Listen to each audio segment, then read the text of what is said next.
All right, here we go.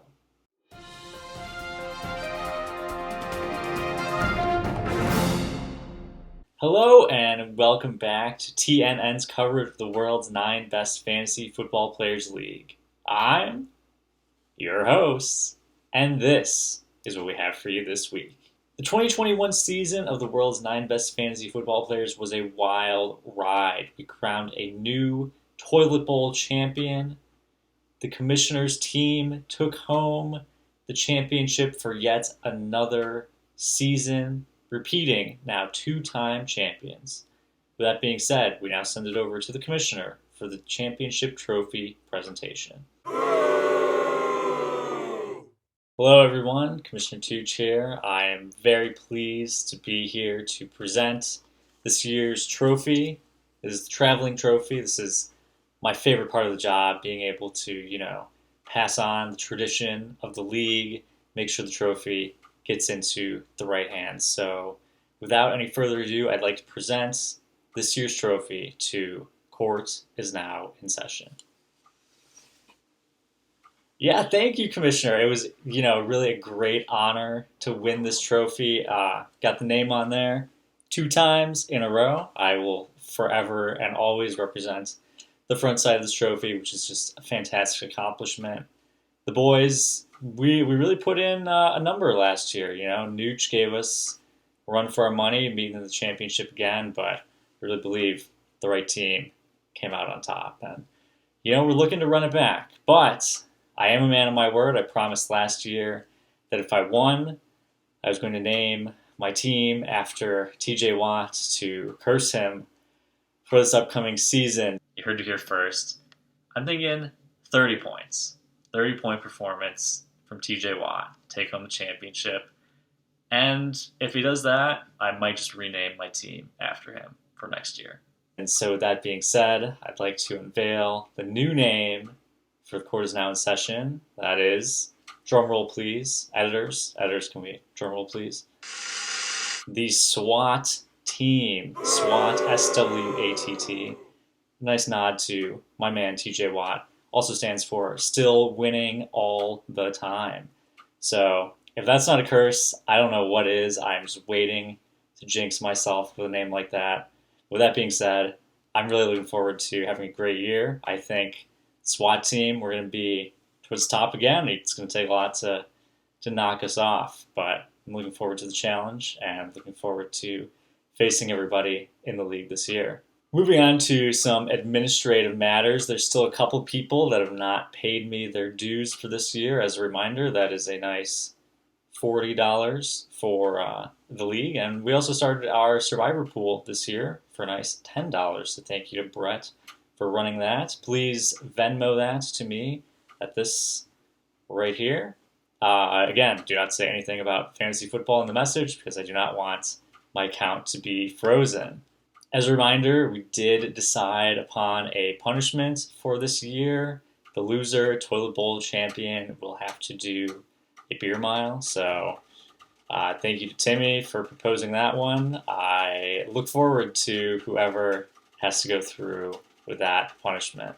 As of time of filming, I'm still waiting on the 2 new divisional names. Nooch and Joe, after winning the divisions last year, get to decide division names for this year. That's going to be a perk from here on out. If you ever win your division, to pick a name of an opposing division the year following. And also, we decided we're going to switch it up after this year. 3 years in our current divisions, we're going to switch to 3 divisions of 4. So it's going to go to the top winner in the previous crewman and imposters division, and then the third highest record is coming after those first 2. Third person in either league will be the division captain. And we're going to do a nice little draft of the rest of the teams. Should be a lot of fun. Really looking forward to it. I think this year is going to be really big for the future of the league. I'm really excited. Football's back. Fantasy's back. The show is back. TNN, we are officially back. And it's great to be back. And thank you, Commissioner Tooch, for that great message. And now, here he's back again, Danny Football, with his picks for Week 1. Hey, what's up, guys? World's 9 best fantasy football players expert, Danny Football here, back with more expert predictions. Last year, I did pretty well for myself. I was able to beat everyone at least once throughout the course of the regular season or the playoffs. I get to redeem myself in the playoffs. However, there was one person who was able to escape me. So, Schmitz, Roberto Kraft, better watch out because I'm out for the perfect record this year and I'm ready to take down anyone who gets in my path. I'm really pumped up for this season. I've got a lot to say about these teams. Really excited for year 3 in the world's 9 best fantasy football players. But now, it's a new week, there's a new guest, and a new chance to beat the expert. First crack at the expert this year. So guest, why don't you go ahead and introduce yourself. Hey, what's up, guys? Commissioner Tooch here. Danny Football, thank you so much for having me back on the show. I'm glad to be back here in week 1 in the winner spot for the picks. It's truly an honor to pick alongside, the premier experts of the world's 9 best fantasy football players, and I'm really excited to be here. Yeah, thank you for being here. I thought there was no better way to kick off this season than by having a champion back to pick alongside me. And just let me add, I'm a big fan of what you've been doing with the league. You're truly an inspiration to me, and I know to commissioners everywhere. So thank you for being on. All right, first up, we have Blood, Sweat, and Beers taking on the Texarkana Bandits. Sleeper changed their win percentage formula, and everything's more or less 50-50 now, so I don't even know if it's worth it to say the percentages, but Blood, Sweat, and Beers is favored at 53%. This is one that I'm actually really interested in. Not really for the matchup itself, but to see how these teams do this year. Blood, Sweat, and Beers pulled off the big trade, leveraging their future draft picks for Joe Burrow and Myles Garrett. Now, fans of the show will know I am high on the Bandits. I may have temporarily broken up with the Bandits towards the end of last season. It's cold-hearted business, and I'm going with Bond.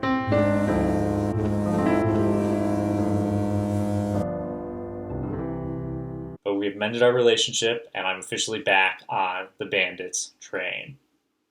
The Bandits they decided to really go all in on the wide receivers, trying to scrounge together any running back they can get off the waiver wire.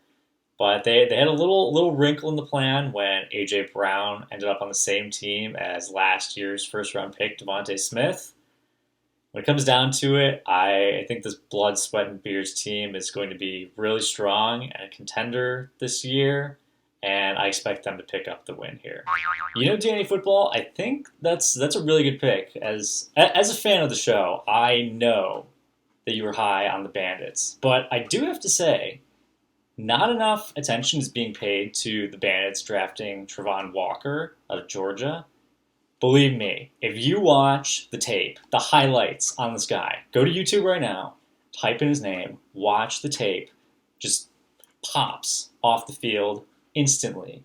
I know, I've watched. Clearly much better than Kayvon Thibodeau. I know the Bandits got exactly who they wanted in the draft. That being said, though, I do think that Blood, Sweat, and Beers has a lot of really solid pieces, made a big trade, and I'm picking them to win this week. Next up, we have the Mental Brick Walls versus Team Big Chungus 22. Brick Walls favored at 53% in this one. Who do you like here? Well, Danny Football, there's not much to actually like in this matchup here. The Brick Walls, on the one hand, they had a ton of draft picks this year. I really liked what they did with some of those picks. Some of the picks I thought were a little suspect, a little bit of a reach on some of those guys, but none of them really look like they're going to be cracking the starting lineup for this Brick Walls team in week 1. It's a bad team last year. Doesn't look like their new talent is going to be ready to really make a difference this year. I could see them being a good team a couple of years from now when some of those young guys really develop, get into the starting lineup. But, I think I'm gonna have to pass. Chunguses, on the other hand, they're there. I'm going with the Chunguses. Yeah, I think that's a really good pick. I think one really interesting storyline here is the Russell Wilson trade. Is he going to go off against his old team in the classic revenge game? I really like some of the picks that the Brick Walls made this offseason. I could see guys like Chris Olave and Ken Walker being mainstays of this team in a year or two.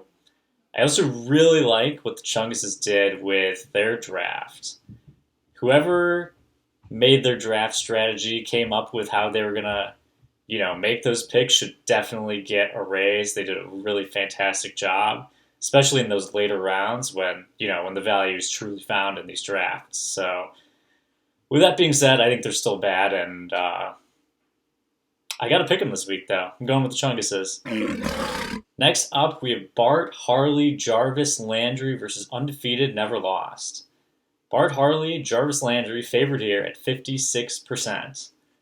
Undefeated Never Lost may just be the most confusing team in this league. Sometimes I really like their moves, sometimes I really hate their moves. Are they tanking? Are they trying to contend? I don't even really know the answer to that, and it'll be interesting to see how much longer owner Schmitz, Roberto Kraft, wants to put up with the strategy from the front office. They've got a nice young running back core now with Najee, Etienne, and Brees Hall, but I really don't know if that's going to be good enough. Bart Harley, Jarvis Landry, I still am very confused on the name. Me too. But they should absolutely be a force this year. They've been strong the past couple of years. They should be strong top to bottom, and I'm picking them to win this week. Yeah, I really like that pick. Nooch is someone I have a lot of respect for in fantasy football. I faced off against him in the championship past 2 years, came out on top easily both times, but still a very solid team. They've shown that they can contend. Undefeated Never Lost is a team I think really could be good if they weren't just consistently trading away any assets that they have. Uh, I'm really happy. One of my proudest accomplishments this year as commissioner was implementing a very strong, beautiful anti-tanking measures in the form of punishment this year. I think it's going to really help crack down on these bad apples like Undefeated Never Lost. And, I expect Undefeated Never Lost to take the first step in that tanking direction this week. I'm picking Bart Harley, Jarvis Landry. There we go. Next, we have Blinded by the Tight End versus Ham and Throw. Ham and Throw favored at 52%. What are your thoughts on this one? This is one that I think is really interesting. Blinded by the Tight End, new name potentially on the way, is kind of top heavy. I know this is something that you, as the excellent expert that you are, pointed out last year. So hopefully Damian Pierce will be able to step up and give them a little bit more depth behind their top guys in Derrick Henry and Devontae Adams. Ham and Throw, on the other hand, has had a really suspect draft strategy.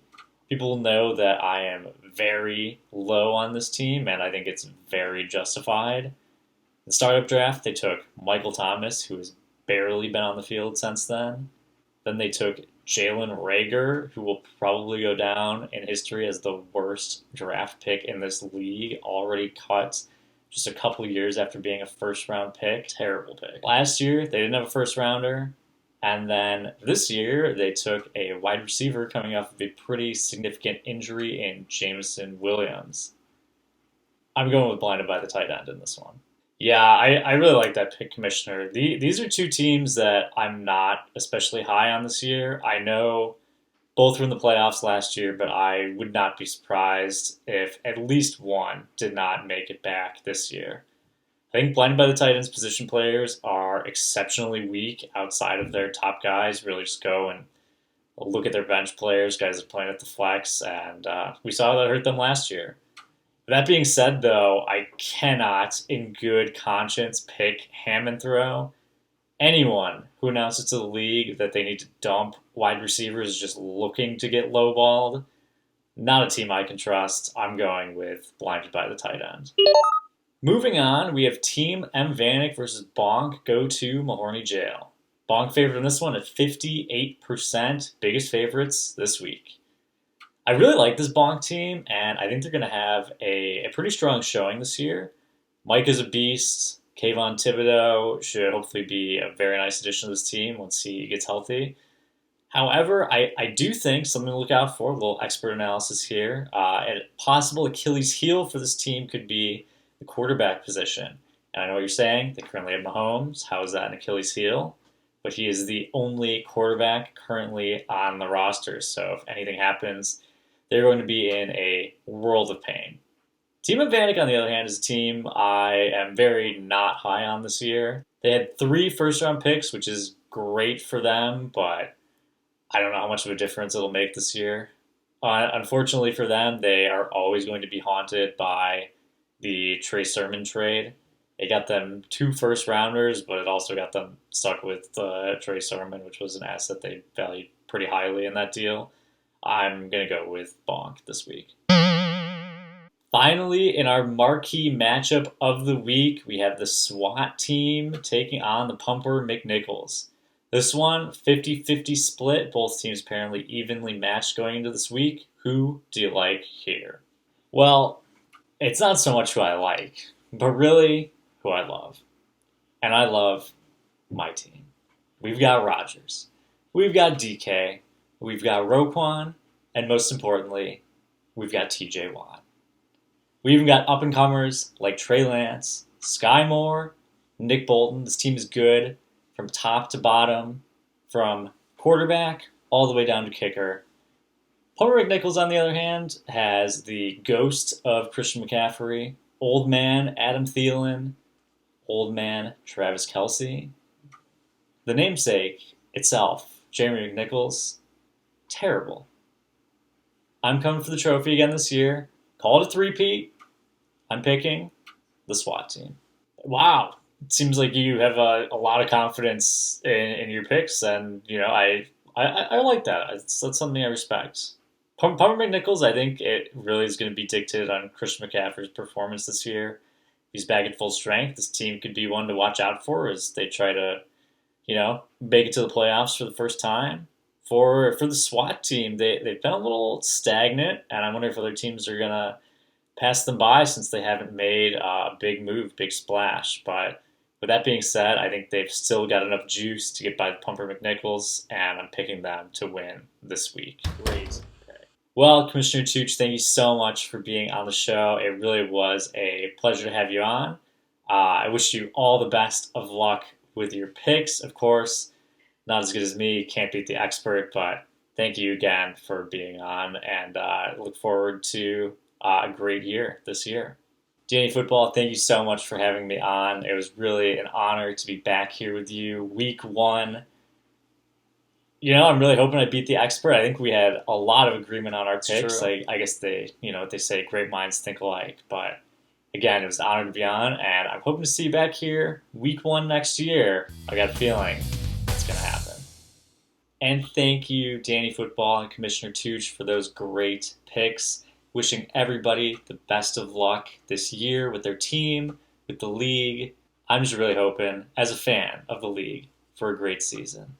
That's all we got for you this time. Be sure to come back next week to see how week 1 played out and what storylines are already going to be emerging. I'm your host, and this has been TNM.